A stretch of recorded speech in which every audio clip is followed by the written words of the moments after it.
संपूर्ण भारत की भूमि पर संपूर्ण विश्व में मकर संक्रांति महोत्सव मनाया जाएगा।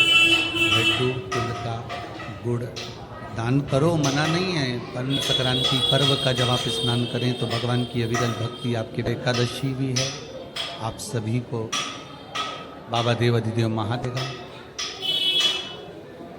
2 दिवस तक संपूर्ण भारत की भूमि पर संपूर्ण विश्व में मकर संक्रांति महोत्सव मनाया जाएगा।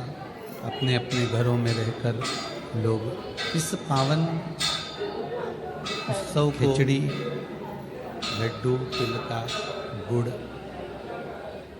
और कुछ दान, और उसमें भी सबसे मूल दान है भगवान की भक्ति का दान, अर्थात भगवान के भजन स्मरण का दान। आप दान करो, मना नहीं है, परंतु ये प्लास्टिक की चाय की चलनी और आटा छानने की चलनी और प्लास्टिक के बर्तन और ये सब चीज़ें दान करना करो, आपका मन हो तो, हमारे की तरफ से कोई मना नहीं हो। पर सबसे बड़ा दान है भगवान के भक्ति का, भजन का, भगवान का भजन का। राम नाम, कृष्ण नाम, शिव नाम। प्रयास करिए मकर राशि के अंतर्गत जब सूर्य प्रवेश करे और आप जब मकर का स्नान करें और मकर संक्रांति पर्व का जब आप स्नान करें तो भगवान की अविरल भक्ति आपके भीतर समा, भगवान की अविरल भक्ति आपको प्राप्त हो। और इस पवित्र भक्ति के बल पर, इस पवित्र भगवान की सुंदर आनंदमय स्वरूप को धारण कर महाराज आज सुंदर एकादशी भी है।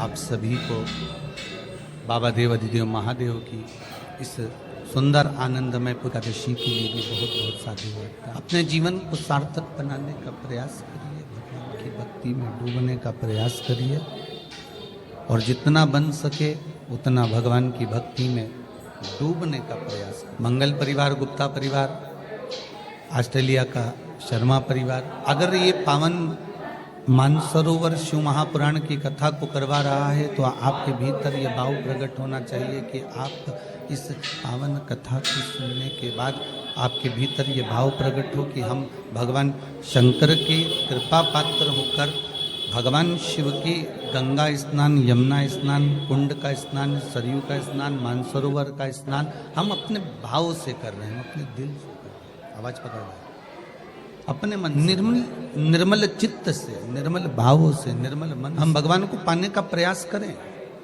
तो भगवान मिलता। आज मकर संक्रांति का जो दिवस है वो कोई साधारण नहीं। आप लोग दान करते हो मकर संक्रांति में? कितनी चीजें दान करते हो? और सुहागन माताओं को देते हो ना? क्या देते हो? कितने देते हो? 13, 14 कितने हैं? 14। कौन से पुराण में लिखा है कि 14 चीज देना चाहिए? अरे बोलते जाओ जरा जल्दी जल्दी, बड़ी मुश्किल से तो पकड़ाई में आते हो तुम शिवरी नारायण वालों। 14 चीजें दान देना है। किस पुराण में लिखा है? कोई तुमसे पूछ सकता है तो महाराज आप कह सकते हो अग्नि पुराण में वर्णन आता है। कौन से पुराण में लिखा है? अग्नि पुराण में लिखा। देव ऋषि नारद भगवान विष्णु के पास जाकर पूछते हैं, नारायण कृपा करिए। भगवान विष्णु ने पूछा क्या बात है, बोलिए। देव ऋषि नारद क्या चाहते क्या हो वो बताओ। महाराज हमें इतना सा बता दो, शिव जी के यहां जाते हैं तो पहले उनके द्वारपाल से पूछना पड़ता है अंदर जाने के लिए। ब्रह्मा जी के यहाँ जाते हैं तो ब्रह्मा जी के द्वारपाल से पूछना पड़ता है। इंद्र के यहाँ जाते हैं तो इंद्र के द्वारपाल से पूछना पड़ता है। हम जितनी भी जगह जाते हैं तो कोई ना कोई द्वारपाल से हमें पूछना पड़ता है अंदर जाने के। भगवान देवऋषि नारद कह रहे हैं नारायण से कुछ ऐसी कृपा कर दो कि हमें किसी से आज्ञा लेना ही नहीं पड़े। भगवान विष्णु तो उनकी बात को बस थोड़ा सा सुने और अंदर चले गए। नारद जी को लगा हमारा तो कोई जवाब ही नहीं दिया।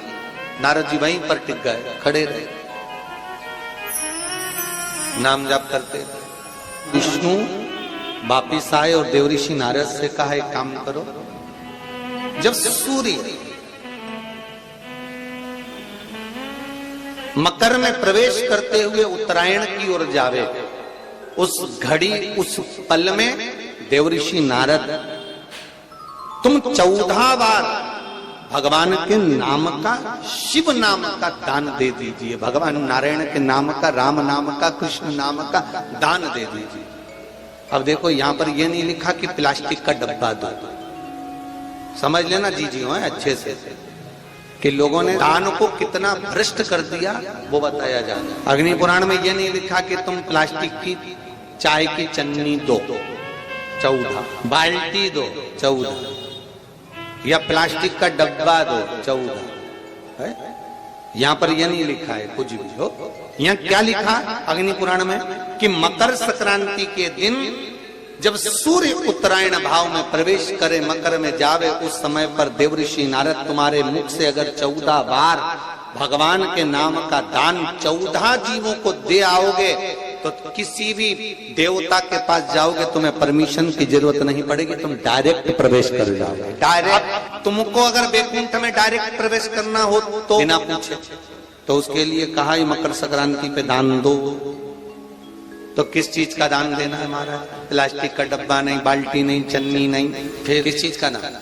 तो कहा अगर देवर्षि नारद आप दान दे रहे हो तो 14 नाम का दान दीजिए, 14 जीवों को नाम का दान दे दो, भगवान के नाम का भजन करो। और अगर संसार के लोग दान दे तो किस चीज का? तो के अन्न से बड़ा कोई दान, अन्न से बड़ा कोई दान रहे हो। 1 रुपया भी अगर आप शिव महापुराण में दान कर रहे हो, 1 रुपया भी अगर कुबेरेश्वर महादेव को दान दे रहे हो, 1 रुपया भी अगर मंदिर में दान कर रहे हो, 1 रुपया भी अगर आप शिव महापुराण में दान कर रहे हो, 1 रुपया भी अगर कुबेरेश्वर महादेव को दान दे रहे हो, 1 रुपया भी आप अगर भगवान को दे रहे हो, तो इस व्यासपीठ ने पहले भी कहा, आज फिर कहते हैं, किसी से मांग कर मत देना, किसी से कर्जा लेकर मत देना। जब मेरा देव अधिदेव महादेव तुम्हारी झोली भर दे तब दोनों हाथ में भर कर दे देना, मांग कर मत देना। किसी मंदिर में दर्शन करने के लिए जाओ और तुम्हारे पर्स में अगर 10 रुपया नहीं है, पड़ोसन तुम्हारे साथ में है, तुम्हारे रिश्तेदार तुम्हारे साथ में, और किसी तीर्थ में तुम दर्शन करने गए हो, बद्रीनाथ दर्शन करने गए हो, केदारनाथ दर्शन करने गए हो, चंपेश्वर महादेव दर्शन करने के लिए गए हो, महाकाल दर्शन करने के लिए गए हो, राम जी के मंदिर दर्शन करने के लिए गए हो, किसी तीर्थ में दर्शन करने के लिए गए हो, तुम्हारा पर्स घर पर रह गया, तुम्हारा पर्स होटल में रह गया, तुम्हारा पर्स गाड़ी में रह गया, तो भी अपनी पड़ोसन से, अपने रिश्तेदार से भगवान के सामने दर्शन करते समय, भगवान सामने है और भगवान के सामने तुम पड़ोसन से मत मांगना कि 10 रुपए दे, मैं तेरे को भी गाड़ी में दे दूंगी। नहीं, भगवान को बुरा लगता है क्योंकि मेरे सामने खड़ी होकर तू दूसरे के आगे हाथ फैला रही है। मुझसे कहती मैं गाड़ी में से क्या तेरे सामने अंबारियां लाता। हमारी आदत रहती है, हमारे पर्स होटल में छूट गए, हमारा पर्स गाड़ी में छूट गया, हमारा पर्स वहां रह गया, हमारे पास पैसा नहीं है, हमने पड़ोसन से कह दिया तू देगी ना 10 मिनट, मैं तेरे को बाद में दे दूंगी, देना जरा 10 रुपए, और मुझे चढ़ाना है, मुझे देना है, मुझे आरती की थाली में 10 रुपए चढ़ाना है, मुझे झोली में 10 रुपए चढ़ाना है, जरा देना तू ना। 1 रुपया पड़ोसन से मत मांगो, 1 रुपया अपने रिश्तेदारों से मत मांगो। सास साथ में है, सास साथ में है, और तुम अपनी पड़ोसन से कह रही हो ये चोली का कपड़ा दिला दे, मुझे फाल दिला दे, मुझे पीको करा दे, मुझे ये दिला दे, मुझे वो दिला दे। सास साथ में है और तुम पड़ोसन से पूछ रही हो कि अचार कैसे डालते। सास साथ में है और तुम सास के पांव ना पड़कर पड़ोसन के पांव पड़ रही हो, तो सास को बुरा नहीं लगेगा? अरे बोलो तो जम के, लगेगा कि नहीं लगेगा? घर के माँ बाप साथ में है और तुम दूसरे के आगे हाथ फैलाओ, माँ बाप को बुरा लगेगा। घर के बुजुर्ग तुम्हारे साथ में हैं और तुम दूसरे के आगे हाथ फैलाओ, घर के बुजुर्ग को बुरा लगेगा। मंदिर में भगवान बैठा है और तुम दूसरे के आगे हाथ फैलाकर दान दो, भगवान को बुरा लगेगा। उसको बुरा लगता है कि मेरे सामने आया, मेरे पास आया, मेरे नजदीक आया, मेरे करीब में आया, और मेरे पास आकर, मेरे करीब में आकर, मेरे नजदीक में आकर दूसरे के मत दो दान। ऐसा दान किसी काम का नहीं जो दूसरे से मांग। हमारा भी विश्वास कहता है, इतने सालों की शिव महापुराण कथा का भरोसा और विश्वास कहता है, नहीं है आपके पास देने के लिए, आप रोज शंकर जी के मंदिर में 1 लोटा जल चढ़ाओ, अपनी मेहनत करो, अपना परिश्रम करो, अपना कर्म करो और मेहनत से पीछे मत हटना। एक दिन महादेव खुद इतना दे देगा कि आप खुद दोनों हाथों से लुटाना चाहिए। किसी दूसरे के भरोसे पर भजन मत, किसी दूसरे के भरोसे पर दान मत करो। ए भैया, तेरे हाथ जोड़ती हूं, मुझे आगे बिठा दोगे क्या कथा में? ए भैया, मैं तुम्हारे हाथ जोड़ती हूं, क्या मुझे कथा में आगे बिठा दोगे क्या? तुमने भैया के हाथ जोड़े कि मैं तुम्हारे हाथ जोड़ती हूं, तो मुझे आगे बिठा दोगे क्या? ऐसा हाथ तुम एक बार महादेव के जोड़ कर कह देती कि मुझे आगे बिठा दोगे क्या, वो व्यासपीठ के पास में ले। एक बार तुम देवादिदेव महादेव से कह देती, एक बार तुम भगवान देवादिदेव महादेव से कह देती कि हे बाबा, हे त्रिकालदर्शी, हे कैलाशी, हे अविनाशी, भिलाई में कथा हो रही है, भगवान की कथा चल रही है, मेरा मन है, मेरे पास इतना धन वैभव सत्ता नहीं मैं कुछ दे सकूं, पर इतना विश्वास जरूर है कि मैं तुझ पे एक लोटा जल चढ़ाती हूं, इसलिए पंडाल में कहीं ना कहीं मुझे ऐसी जगह मिल जाएगी जो मैंने सोची भी नहीं होगी, और वहां जाकर बैठकर कथा सुन लूंगी। ये तेरे जल की ये तेरे जल की महत्वता है। तुझे जो एक लोटा जल चढ़ाया, तुझ पर जो एक लोटा पानी चढ़ाया है, उसकी महत्वता है कि मुझे कुछ मिलेगा और अच्छा। बाबा को ढूंढने की जरूरत नहीं पड़ेगी, बाबा आपको केवल निर्मल मन सो मोहि पावा, मोहि छल छिद्र कपट ना। आप जाओ शिव के दरबार तक, आप जाओ शिव के चौखट तक, आप जाओ शिव के द्वार तक, बाबा खुद ढूंढ लेंगे। स्वयं अपनी भक्ति के बल को बढ़ाना पड़ेगा हमको। दुनिया ताने देगी, दुनिया गाली देगी, दुनिया अपशब्द कहेगी, फिर भी आपका विश्वास नहीं डिगना चाहिए, आपका भरोसा नहीं टूटना चाहिए। माता पार्वती मैया का जो अवतार हुआ, ये माता सती, दक्ष प्रजापति की कन्या माता सती, जो शिव जी के साथ में ब्याहीन थी, और विवाह होने के बाद माता सती को भगवान देवादिदेव महादेव लेकर कुंभज बाबा के आश्रम में, शिव महापुराण की कथा कह रही है कि कुंभज बाबा के आश्रम में माता सती को लेकर गए, अगस्त बाबा के यहाँ ले जाकर, कुंभज बाबा के यहाँ ले जाकर अगस्त ऋषि के यहाँ कथा को सुनने बैठे, कथा श्रवण करने के लिए विराजमान हुआ।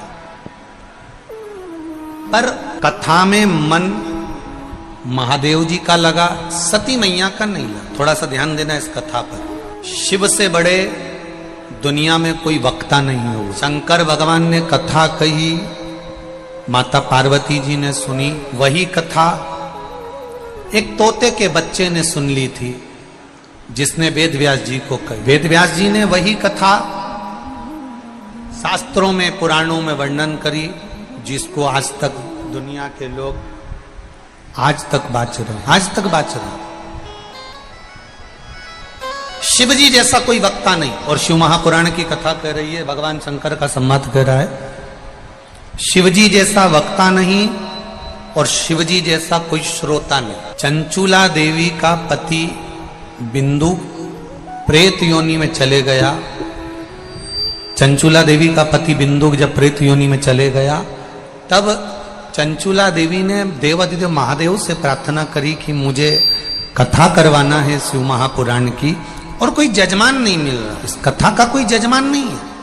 अब आप स्वयं जजमान बनकर कथा सुने, आप स्वयं जजमान बनकर इस कथा का रसतत्व ग्रहण करें। शंकर भगवान ईश्वर जी बने, पार्वती जी गोरा जी बनी, गणा बने, गौर बने, और दोनों ने मिलकर शिव महापुराण की कथा को श्रवण की। शिव जैसा कोई वक्ता नहीं, और शिव महापुराण की कथा कहती है मेरे भोलेनाथ, शिव जैसा कोई श्रोता नहीं। इसलिए शिव महापुराण की कथा, भगवान शंकर की संवाद, भगवान शिव महापुराण की कथा कहती है, भगवान शंकर का संवाद कहता है कि जितने भी शिव महापुराण के सुनने वाले श्रोता आते हैं, जितने भी शिव महापुराण की कथा को सुनने वाले आते हैं, ये केवल श्रोता नहीं होते हैं, केवल श्रोता नहीं है। शिव महापुराण की कथा कह रही है, ये केवल श्रोता नहीं, शिव महापुराण की कथा कहती है ये सब जितने भी सुनने के लिए आए हैं,